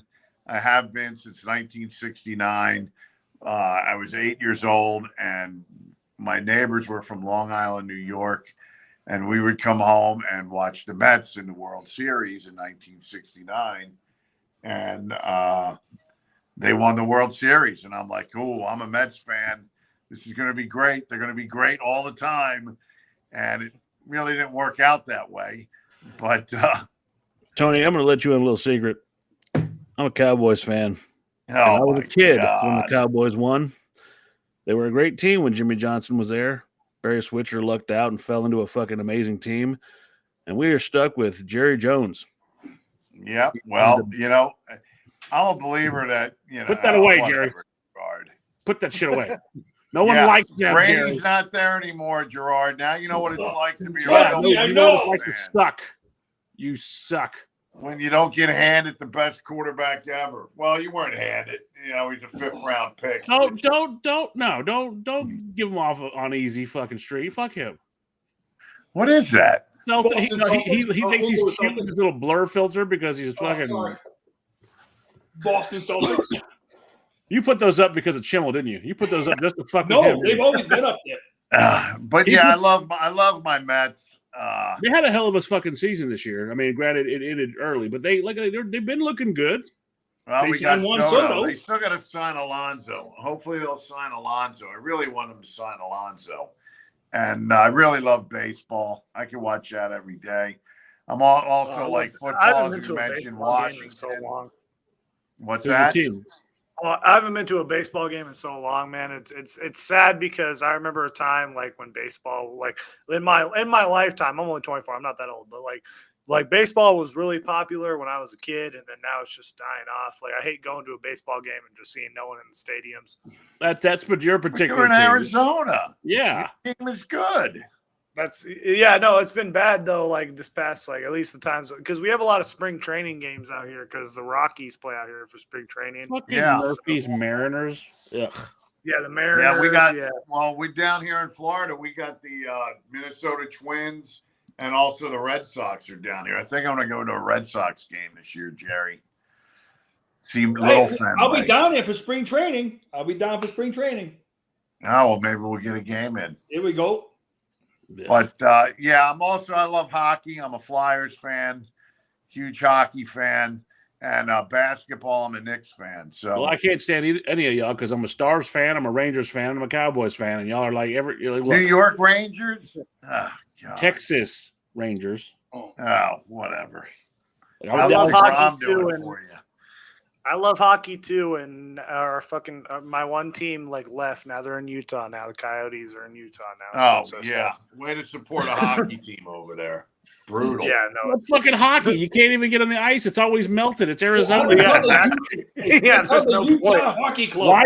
Wife, you get that off of this screen right now, wife. You get my Mexico. Yeah, more of my Mexico jersey right now. Love that. You get that Yankees crap off of this screen. Hey, Chimel will tell you the same thing I do. Our favorite teams, Red Sox, Mets, and whoever's beating the Yankees. Exactly. I can't stand the Yankees. I don't like A-Rod. The only guy that I've ever liked who played for the Yankees was Johnny Damon. I don't know why. He just came off. I liked him. Well, because he won the World Series with the Red Sox. I had nothing to do with that. I just kind of like Johnny Damon, but I can't get behind the Yankees. But they're the Red Wings of fucking baseball. I can't do it. I just can't. Yeah, I can't ever root for the Yankees. I was brought up to hate the Yankees, which I do. but unfortunately, he's also in the same division for his basketball team as who? The Celtics. Yeah. Well, whatever. The Knicks got a pretty decent team this year, but we'll see. Yeah, they're 3 games back of the Celtics right now. Well, they got blown away by Oklahoma City yesterday. Jerry's that typical fucking Minnesota or fucking Massachusetts fucking guy. Celtics fucking Patriots. Yeah, I know. Oh, no, listen. He was on me all the time when the Red Sox and Patriots were winning. He's like, dude. Dude, it was ridiculous with the Patriots. I mean, I knew that, you're winning because of Brady, and you went 10 years without ever having a holding penalty called on you. It was ridiculous. Can we talk about Deflategate? Can we talk about the Tuck rule? Yeah, all that gaga too. Okay, if you're going to talk about that, let's talk about Peyton Manning, how he never got a call either. Well, He was a class act. He didn't do shit wrong. Yeah, okay. Just like Mahomes doesn't do it. Patricia Mahomes doesn't do nothing wrong either, right? well, yeah, I'll give you this. You know, you won all those Super Bowls with Brady, and we knew that was the reason why was Brady. And you fall into getting one of those quarterbacks that's like Kansas City got. What did Kansas City ever do before they had Mahomes? Nothing. And the NFL is just such a quarterback league. It's ridiculous. And I don't know how, why football is so, it's easily the number one sport. I think it's the betting is what does it, because a lot of fans that are like 24 years old don't get into sports like I used to when I was 24 or 18 or 12, because I followed a team that I liked and I followed the players. I wasn't in any of this fantasy bull crap. Okay. No. Because I'll tell you right now, I'm not playing fantasy football. And guess what? I'm not drafting CD Lamb because I don't want to see the Cowboys do well. And I don't want to see him do well. So why would I root for a Cowboy? Why would I draft a Cowboy? I wouldn't do. That's why I don't get fantasy football. I don't get it. Any of that crap. Why? There was a fucking time when I would just watch football to watch my look. Okay, I get it. You don't like my Cowboys. Let it be done. Fine. All right, we've had enough suffering, Chimel. Shit. Yeah. But I watched because that's my team. I'm not I wasn't a Houston Oilers fan. I'm not a Houston Texans fan. I'm a Cowboys fan. And I think the one year in the 90s, the early 90s, that you guys didn't win it, I think the year, didn't the Redskins win it the year you guys didn't win it? Shut your mouth, Gerard. I will say this. I remember one time the Cowboys were so bad they were 1-15 or whatever, but the only game they won was against Washington. I mean, that's a great rivalry, and I love that rivalry. But we had that, and then back in the 90s, we had Frisco. We could not stand San Francisco. They could kiss my ass. Fuck Frisco. I hated an entire state because of football. That was a beautiful time to be alive back then. Well, I just don't get the whole fantasy crap. I mean, to me, it's like people don't watch sports for their team, or they don't watch sports because they like what they're seeing. They have some ulterior motive. Oh, I got this guy in my fantasy team, or I got $50 on the game, and in football, you can have a Tom Brady or a Mahomes, and you need other players around them. But, baseball to me is a total team game. Yeah. Because you look, the Mets got Soto. That don't guarantee him anything.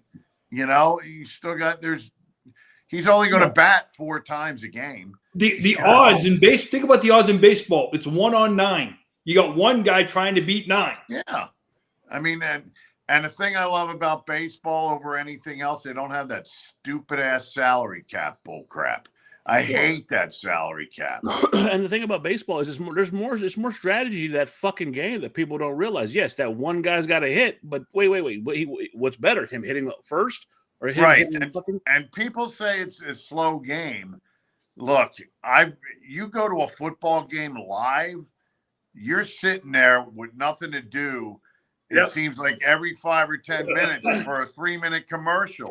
And paying $9 for a fucking $3 beer, listen to some fucking idiot painted up in fucking stupid colors acting like an idiot. Hey, I'm glad you mentioned that, though. You got to go to instant replay. That's ridiculous. It takes them 20. The first time they do it, you can see the guy's foot's out of bounds. And yet they'll go to a commercial. They'll do this. And why? Because of money. Hey, my wife said, I heard it said that baseball doesn't need a cap, it needs a floor. Oh, absolutely. Well, no, teams should have to spend a certain amount of money. Absolutely. My answer to that, when they complain about salary caps, I'm like, what? Why are these players accepting a salary cap? And to me, if your players are accepting a salary cap, then in my opinion, the owner should accept the salary cap. And he can try and tell those owners Tell Jerry Jones he's only allowed to make a certain amount of money. Fuck, he'll kill. Exactly. Look, Exactly. the motherfucker's charging fucking $200 for a standing fucking area. That's bullshit. The fucking Right. Jerry World is a shrine to stupidity. Look, he makes money. It looks beautiful. I'll never deny that, but I can't stand Jerry Jones. He gets on my fucking nerves. You know, Well, I to go Tell on the him he baseball can thing. only make $5 million a year or something like his football players. And he'll put a You fucking know, hit on you because he's that fucking You crazy. should be able to make it's America. You should be able to make as much as anyone's willing to pay you. I'll put you like this. I'm going to be entering my 22nd season this year. Of the geriatric league? No, so tomorrow morning we actually have starting our practices already. So tomorrow morning I'll be at the batting cages already. What are you throwing snowballs, Jerry? And hitting them with the Hey, listen, throwing snowballs and hitting snowballs. Okay. I play it. It's still competitive to me. I don't care how you do I it. know. Hey, dude, God bless you, man. I wish I could go up and play baseball, but that's way past me now. Heck, I'm begging for you just to golf. Yeah, golf is just, dude. I was in a Dick's Sporting Goods the other day, and I just walked over to the golf thing. I'm looking at a driver, $670. Who the hell is playing golf? Who can You going to fucking Mar-a-Lago, Chimel? You got to go man, my grandpa's golf clubs that I have, though, they're worth a lot of money. I looked it up. I'm like, what the fuck? And I'm like, yeah. Speaking of that, next time we come down, we're going to Top Golf. We're going to go to Top Golf. Oh, well, and I love how wrestling what, is drink? like, I mean, you were like, you're gonna drive the fucking ball, Jerry? Oh yeah. Oh, Wrestling is so boring. Ball. I love that wrestling is so boring that like I'm just sitting here like in emasculated that I'm hearing Tony Chimel talk about baseball. Like this is great with me. Like I'm just like wrestling sucks right now. Oh well, like, we can talk about like I would love to just have like can this be the Hey Batter Batter podcast and we just talk about baseball? Well, I'll say this, Jacob. Like the thing about this is the reason I wanted to go into this is because Tony's a fucking human being, man, and I love the idea of that he's not just a fucking ring announcer. Yes, he's an amazing fucking ring announcer. He is the fucking GOAT. God rest. And here's the thing, like he owns that, but like he's not like riding on like because like he could, you know what I'm saying? Like he's not just riding on. God bless Fink, right? God bless the Fink. He was amazing. I love me some Howard. But Tony, fucking credits due where it's fucking due. Right? Look, you were putting up rings, you're putting up cages. You dealt with fucking Gerard for 30 fucking years. That deserves a fucking medal in itself. I honestly think you sell yourself short, dude. I think you could be out there. Yeah, I think you should be out there. Like, hey, just so you guys know, what you guys are saying to him right now, his own kids say to him too. You're the shit, Tony. Well, yeah, and the thing is like, for me, like it's so cool to like even talk to you, but like to like hear you even say you're just all like, no, I don't even want to ring announce, like you're just like. Like with it, because like I don't know, I want to see you ring announce at least once, because with AEW right now, the ring announce problem is. I want to let you know one thing. Breathe. Hey, here's the thing, Jacob. It's not the fact he doesn't want to ring announce. He doesn't want to put on the suit to ring announce. If he can do it, if he can do it behind the curtain and not put on any suit, he'll announce whatever you want. If they let him go out there like WCW Shivani in a Hawaiian shirt and some fucking Tommy Bahama shorts, I'm sure he'd look. I feel like Shivani would be more comfortable if they had him like dressed like that, like if they had him in those clothes. But see, I missed look. And the reason why it's a throwback and I like having you here, fucking Tony, is because you remind me of when shit was fucking cool and fucking men were fucking men and motherfuckers. It wasn't this floopy doopy shit. It was all fucking badass shit back in the day. Well, another reason why I couldn't do a podcast is not only because I wouldn't know how to deal with it, but I like to talk about other stuff other than wrestling. And that's what I'm saying. Yeah, and stuff that pisses me off, and just common sense stuff that I see go on in the world that, just like we were talking about. You're changing the Redskins name. Okay, well, why are the Braves still allowed to do their thing? You know, stupid stuff like that I like talking about. Tony, we can talk about that shit all day long. I'll tell you the Yeah, one rule. that's The what I'm one saying, rule. man. You are not. You have a voice, dude. So I think. Hold on, Jake. Look. And the one thing that the reason why me and Gerard agreed to do this, and the reason why Jacob King was brought on, is because contrary to popular belief, I really give two fucks what anybody has to think. I'm going to speak my piece. Me and Gerard are going to argue for about 45% of the show. We're going to both argue with Jacob because he likes to take all the screen time with that pretty face of his, and we're going to fucking just have a good time doing it. So if you want to bitch about the fucking Commanders sucking as a name, then you do it. You're here to fucking fuck it. Guys, I got to bring up one thing, and I would be remiss if we didn't bring it up. Tony, if you want to stay quiet on this, you can. But it's something we had to bring up tonight. Oh shit! Yeah. Do your spiel. As of yesterday, your former boss settled one of his cases. It was the one that he could have had jail time for. He settled for $1.7 million. It was the only one he could be indicted for. It's gone. So he's going to walk away, no jail time. He pays the fine. That thing is done. Who is this? You talking about Vince? Yes. Yeah. What happened? I don't So know he settled the case yesterday with the Securities Exchange Commission for $1.7 million. So he will not have any criminal charges against him for that. It's gone. Not the Chimel shit. The other he's one. He's going to pay $1.7 million, and that's it.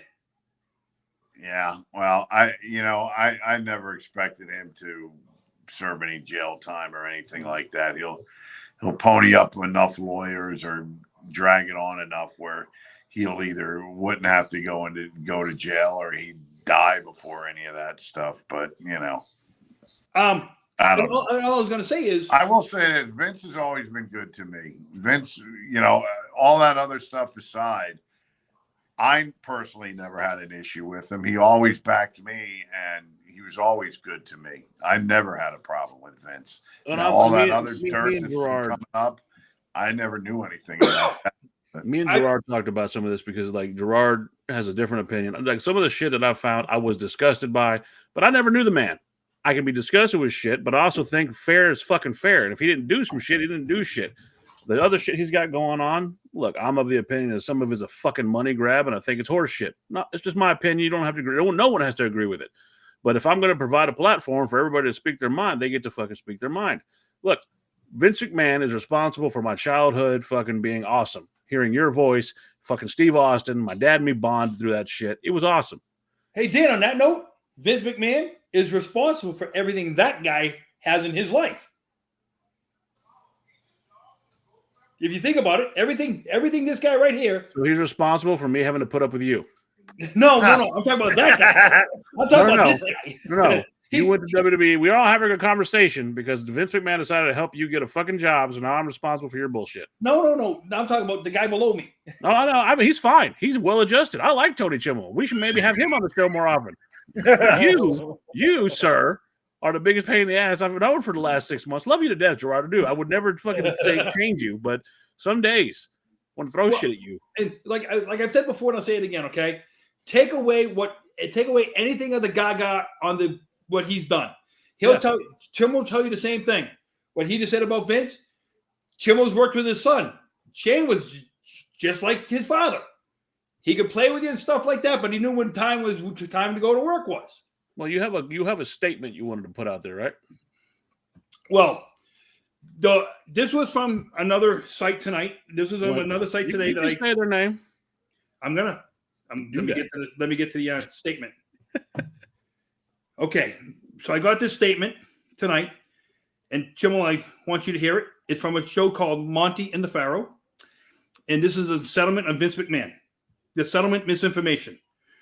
We're calling out the blatant misinformation being spread by Wrestling with the Devil, Power and Glory, and Mario Mancini, among others, regarding Vince McMahon's settlement. Claiming the McMahon settlement was due to major infractions, these statements are not only disingenuous, but also an insult to the intelligence of wrestling fans everywhere. Let's be clear, this settlement is a minor infraction. Their misrepresentation of the facts are for clicks and clout does a disservice to the wrestling community and undermines the integrity of the industry we all love. We encourage fans to seek the truth and hold these podcasters accountable for spreading lies. Integrity matters. In the professional wrestling business, would you say integrity keeps the business alive? You're asking me? Yeah. First of all, that whole statement you read, I don't understand it one bit. You'd have to dumb that way down. Yeah, right. A whole bunch of lawyers speak. Mario Mancini, what is he involved in? Well, no, that's why it's a bunch of these wrestling podcasters who all decided that Vince McMahon was going to be indicted for this indicted for this SEC infraction, and these people come out basically saying, if you don't know the whole freaking facts, don't be out there saying all this stuff, clickbaiting people into watching your podcast. And then when he doesn't get indicted, you say, hey, go blame the feds for not indicting him. No, the motherfucker didn't fucking break the law to the degree they're saying. Fuck it. I'm not a fan of Vince, but I'm not going to sit here and try to throw the motherfucker in jail when he didn't do something wrong, right? Whether it's lawyers or I don't know. All I know about Vince, for better or for worse, is he put that company before anything. That was the main thing. What he thought was best for the company, no matter who it was. People he liked, didn't like, family, not family, anything. He put that first, and that company first. Now, all this other stuff that came out, I don't know. I haven't been around the business, and I never personally saw that stuff. But who knows if it's true or not true? I don't know, and you don't care. Yeah, fuck it. And again, his personal fucking life is his personal life. I don't give a shit. There's other things, again, I don't agree with, but I'm also not going to sit here and fucking pull like these other people and say, well, he's going to jail and I know it. He's going to do this shit. Man, fuck you, man. You don't know shit. You don't know fucking. Vince ain't going to jail. Come on, Vince ain't going to jail. I mean, fuck. Like, and the thing is, for all the bullshit that comes out and all the fucking shit talks, we wouldn't be here talking if it wasn't for that crazy old bastard. None of us would be here fucking having a conversation if it wasn't for his ass. Yeah. Simple as that. I wouldn't know that fucker over there if it wasn't for the shit he got involved with. He would, it's where we're at. I don't know if I ever asked you, Chimel, what would you have done in life if you had never hooked up in wrestling? I don't know, to tell you the truth. I mean, I was so young when I got in it, 21 or something like that. I know when I was like in high school and a little bit after that, I wanted to be like a sports writer or something like that, but I just college wasn't Ray my Romano. thing, Huh? He would have been Ray Romano. Everybody loves Ray. Maybe. I'll tell you what, I wouldn't be typing on a computer, that's for sure, about doing it. But I don't think we ever asked the question though. I know you start where you kind of started at, but how the fuck did you fall into it? I grew up near Gorilla Monsoon and them and Joey Morella. Because before Vince owned the company, his dad owned the company. And his dad owned the company with 3 other guys, Gorilla Monsoon, Arnie Skolin, and Phil Zatko. And when we were like in high school, a little bit after high school, Gorilla owned a ring, and we would go with Joey and others and drive down to Baltimore, set up the ring, or go to Scranton or do show in Philly, whatever, and set up the ring. And, it was great because you were like 19, 20, 21, whatever, get out of town for a day or two and go do something and make a little bit of money. But then once Vince's dad died, Vince took over and he bought out Gorilla and Arnie and Phil Zatko. And then Gorilla didn't have the ring anymore. But a couple weeks later, I think Vince called Gorilla up and said, hey, does your son want to set the ring up for me? And he can bring a friend. And that's how Joey asked me, hey, you want to go do this? And November of 1983 is when we went up to Stamford, Connecticut, and signed the papers and became employees of the what WWE. then was Titan Sports, I think. So I got a question in the chat from someone who's always been around, and she's fucking awesome. Her name is Nerfy, and she says, "Who was your favorite person to work with, and least favorite person to work with?" What do you mean work with? Like my boss in Oh, I can tell you who his favorite person to work with and least favorite. Who, Himself, Jared? himself was his favorite. who? You working Who with was my yourself. favorite? He says you're your own favorite. Yeah, he's an Oh, old. jeez. Does she mean like my boss? Because ring announcing, my boss was Kevin Dunn, usually at TV, but at house shows it would be the producer that was ever there. But like I had a boss, Sean Selman, when I left. I thought he was my favorite boss when I was with him. Can you grab me a water, please? Sean Selman was my boss. I got along with him. He was always good to me and gave me good advice and stuff like that. And before that, I guess the worst person was Steve Taylor. Wasn't a big fan of him back in the day. As far as superstars, anybody other than the stories of Macho Man, anything like that? Anybody else that was just a dick? No, I mean they were all pretty nice. I never really had an issue with any of those, So, thanks. Hey, Dan, just so you know, he never tried to be one of the boys either. I'm sure. No, it couldn't be.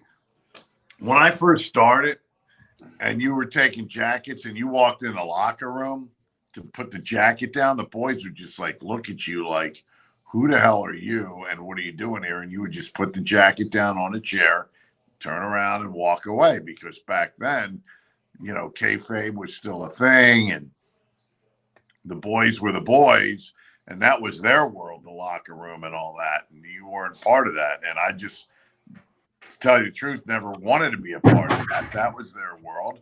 But I had, I was an announcer, so, you just were co-workers is the best way to put it. You were co-workers. When you were doing the same shit as Jerry, did the World Warriors try to drop their spikes on you too? No. No. But Mr. Fuji did paint my fingernails one time. You don't fall asleep on a plane, that's for sure, with those guys.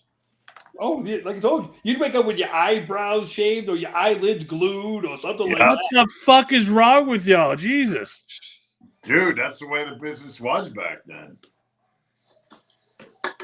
I told you about the people taking the shit in people's bags and stuff like. No, dude, it was who could out discuss the other guy.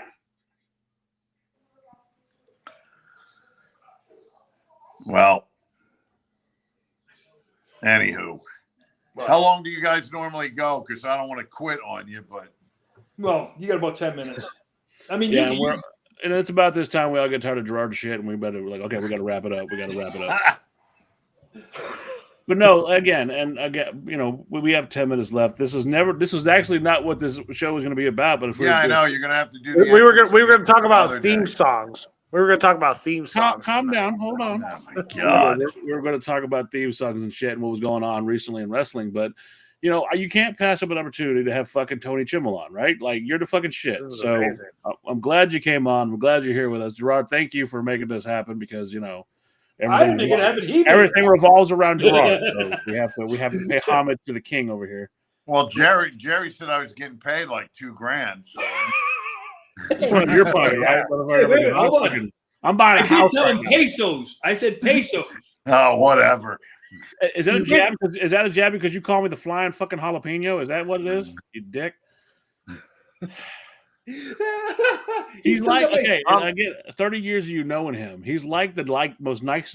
He's the nicest guy you'll ever meet. When I sat down and met him, we did it was meant to be an hour interview. That was it. Just supposed to be an hour interview, answering some questions. 3 fucking hours later, I'm like, fuck, dude, like shit. Just kept going. We had to condense it down to 2. Again, great guy. we brought the kid in for the fucking third man, and it just worked out. I look forward to doing this every week if fucking Jacob is never fucking working, but and again, we got to meet you. It's been fabulous. Yeah. Anytime you want to fuck around with us again, like I said, don't ever feel like, I don't think you do, but don't ever feel like you have a buffer. You say whatever the fuck you want. You're Tony Chimel. You're the fucking goat. Well, yeah. Jerry says you guys normally do this on Sundays, right? Well, we might be moving to Saturdays depending on fucking the Brooklyn style pizza desires of fucking Arizona. I work at a pizza shop and I have to, my schedule is all fucked. But we're trying to. Apparently, he's so fucking invaluable. They can't even open the store without him. Hey, how's Chimel, I'll bring it up to you right now. I'll bring it up right now. Let's see. Royal Rumble is in 3 weeks from tonight, and we're actually going to be doing a live show on the Royal Rumble Saturday night, the 1st of February. Why did you put him on the spot? No, I'm just saying. Love to have you jump in for the Royal Rumble. Is that what you're asking me? No, I'm just telling you. Love to have you jump in for the Royal Rumble. Yeah, then I'm going to have to talk wrestling for freaking 2 hours. Do you want to watch wrestling with a bunch of dudes on a Saturday night? I'll put it like this. Tony, anytime you want to fucking show up, that link we gave you is a permanent link, and we're on live. You come and fuck on. You can do whatever the fuck you want. You can come in and hang out. It's fine. If not, cool. I just appreciate what you've done for us. And for everybody, I want you to know, like, him doing the intro and outro for us never gave me shit, never said anything. He did it for us. Fucking awesome dude. Yeah. Get a Chimeo, motherfuckers. He's really That's right. Yes, trademark my that. Chimeo's a Chimeo. Yeah, you gotta trade. You gotta lean into that, dude. I'm telling you, dude, you are a brand, good sir. I'm not trying to come off as a kiss ass, but you're a mark. You're fucking he's your fucking announcing hero. Well, of course. Well, yeah, because like I said, I wasn't joking. Like, you are a voice I've heard all my life, every single Friday night on SmackDown. Like, you were there, so this is a privilege for me to even talk to you, good sir. So you need to. You're like 24 years old. When were you watching me? The Cena era, brother. He was a Cena baby. This is a Cena baby. My dad. The first memory I ever have is my dad giving me a Stone Cold action figure when I was like 2 years old, and we kept, every Friday. That was the show we watched always. Chimel, Raw sucked. We were a SmackDown family. We hated Raw. That's why the way he's acting right now. When we first played the intro and we came out of the intro, he was like frozen. He's like, "Oh, you guys got me," because we told him the whole story. Didn't tell me. Yeah, they didn't tell me shit. They were like, "Oh yeah." I told him the story about you telling me to go. Don't fucking call here again. Don't you text here. I'm like, yeah, man, fucking Tony Chimel big dogged me, bro. I don't know what the fuck. That's all they told me. Yeah, they were like, yeah. Told them. Yeah, they were like, yeah, no, Tony Chimel fucking turned us down. And I was like, oh shit, that sucks. And Gerard was like, well, he's my friend. I was like, nah, Gerard, that's fucked up, but I get it, man. He's your friend. I'm like, and so we start the fucking episode. He hears your voice. Basically, again, marked out. My wife is gonna put your fucking link for your Chimeos. I don't know if it'll give you a boost or anything, whatever. I hope, but y'all, anybody watching this, it's fucking Tony Chimel. He is the fucking goat. He's the fucking shit. He's a normal human being. He drops more F-bombs than I do. So fuck yeah. Fuck yeah. All right, boys. I'm going to go, okay? But thank you for the opportunity. Jerry, I'm sure you'll be in touch, right? Yes. Especially if the Redskins win tomorrow. Oh, brother. Well, hopefully I'll be able to see a little bit of that. But thank you, guys. I appreciate it, really. Thanks, guy. Thank you. All right. Later. Now I got to try and figure out how do I leave this place. It's the red X. Yeah, red X leave. The leave button. Yes. For the next 7 minutes, we're gonna watch. All right, guys. Again, I want. He really said thank you for the opportunity. Like, Jesus Calm Christ. the fuck down, Jake. I love you, kid, but fuck calm the Oh my God. I fucking, dude, that guy is a fucking, like, I am starstruck. Fuck both of you. That guy is awesome. Hey, Dan, always missing I was know. this. Again, listen. I know. Yeah, he is just a person. He is a great fucking person. But, like, God damn, that is the GOAT of fucking ringing it. He's correct.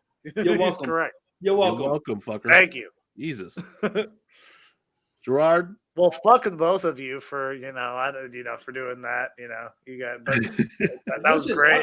I'll put it like this, Dan. That came across a heck of a lot easier than I expected it to. It didn't do. He felt comfortable, even with the stuff with Vince. It didn't, make him feel uncomfortable. It seemed. Well, I was supposed to bring up the attitude era shit. You didn't know how you were saying it. He's like, what the fuck are you talking about? Well, jump in. It was just funny when I made a reference and he's like, I don't know what the fuck you're talking about. I'm just like, yeah. King of the Hill? Does he look like he watches King of the Hill?